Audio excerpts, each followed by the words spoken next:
News. Samuel Little confessed to murdering 93 people across the United States. Over the next 3 nights, we'll tell the story of America's deadliest serial killer like you've never seen before. We are tracing his first steps into crime right here in Northeast Ohio. Investigator Sarah Goldenberg tracked down one detective who never forgot him and opened up in dramatic fashion about that encounter. Here's episode 1 of To Catch a Killer, Samuel Little.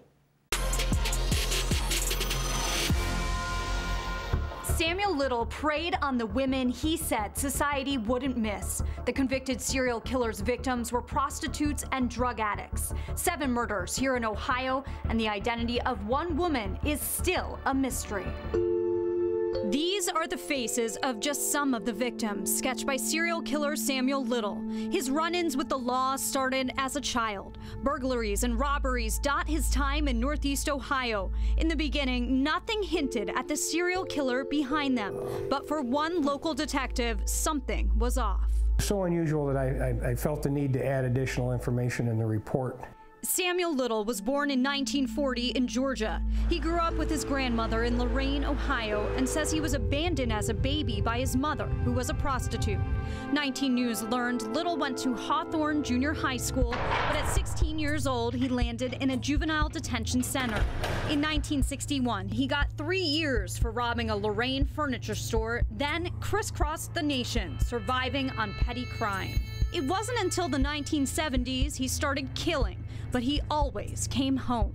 In 1984, Little hit the Higbees at Midway Mall in Elyria, shoplifting 14 pairs of jeans worth more than $300. 19 News tracked down the now retired detective who made the arrest. There was something about this guy that just made me uncomfortable, and I've jokingly said it made the spidey sense tingle. Alan Leiby spent more than 2 decades working for Elyria police. 35 years later, he still remembers running into Little. On Little's arrest sheet, Leiby wrote this note titled Reference to Bond, an apparent reference to the crime-ridden road Little was on. He has receipts in his possession from Delaware County Jail in Ohio and Trutland County Jail in Georgia.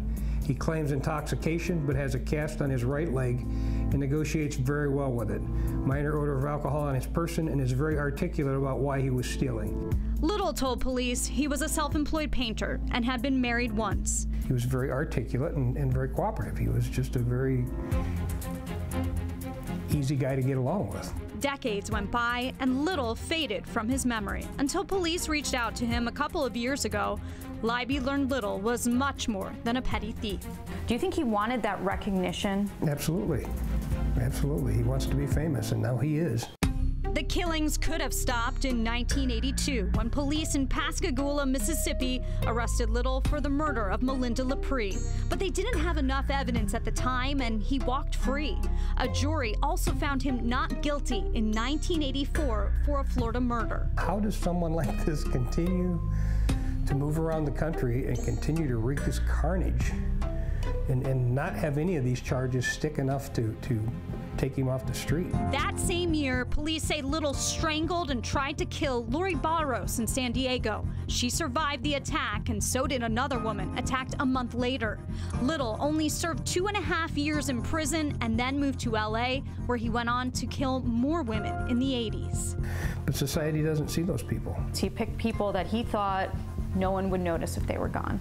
But in 2012, somebody noticed. Los Angeles police arrested Little on a drug charge, and Detective Mitzi Roberts pieced together 3 unsolved homicides with new DNA samples from Little. Once we knew what we were dealing with, which was a violent offender, a serial killer, then it became very important for us to get this guy in custody. 19 News got an inside look at the investigation that started it all from the LA District Attorney's Office.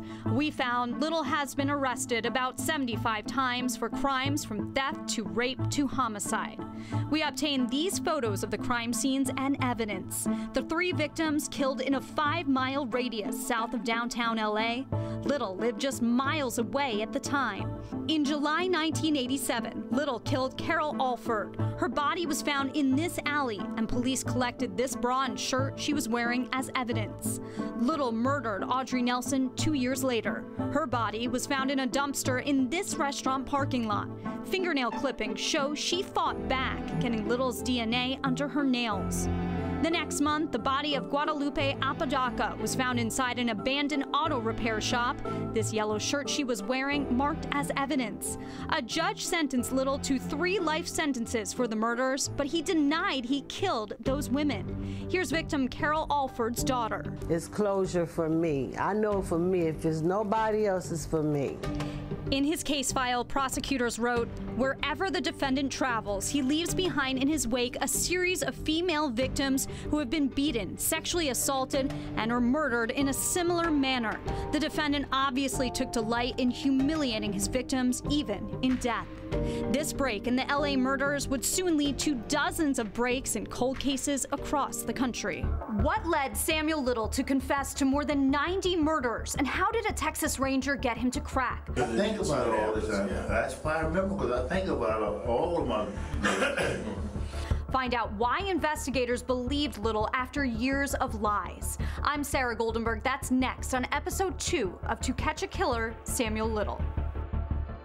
And you can watch the second episode tomorrow night right here on 19 News. And if you want to watch it again, we are posting the entire series online on our app and streaming